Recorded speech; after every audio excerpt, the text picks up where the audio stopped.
Hello, Night Flight fans.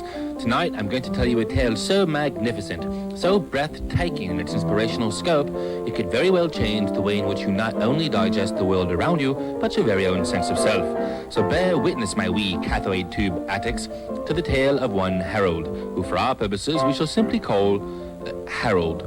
Harold enjoyed a seemingly humble, if not uneventful, childhood, and could often be found gallivanting gleefully with the other nondescript children in the swamps near his home. But there was one thing that separated Harold from the pack.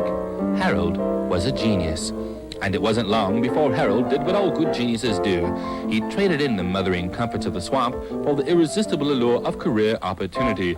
Yes, Gotham called, and Harold answered. It was here, in the big city, where Harold earned his first paycheck, working as a sort of human guinea pig for an international antiperspirant conglomerate known as Smell Gel. Harold was a quick study, and soon, with the aid of his magnificent brain, he developed an antiperspirant of his own. So powerful was the formula that after just one application, the user was rendered totally scent-free. Harold's antiperspirant, simply dubbed Harry 1, ignited a nation, and frantic stinky people from far and wide beat a path to Harold's door. But, as is the way with most daring innovation, it was not to be. Once Harold's former employer Smell Gel got a whiff of Harold's Harry 1, they immediately offered to buy Harold out. But when Harold refused, Smell Gel conspired to launch a smear campaign, convincing the public that Harold's product was a detriment to the consumer's health. Something about nipples. Immediately and unceremoniously, the authorities disposed of Harold's miracle Harry 1, and, just to be extra mean, they shot his car. Harold was devastated. Where Harold once found nothing but love from a sweatless public, he now encountered only scorn.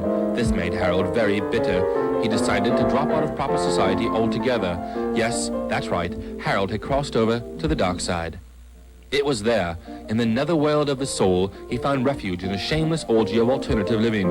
Party to your puke was Harold's battle cry now, and it was for many lascivious years to come that Harold would gratuitously stuff himself at the table of sex, drugs, and rock and roll. Then, one night, backstage at a Fanny Bryce show, Harold met Martha and fell deeply, deeply in love.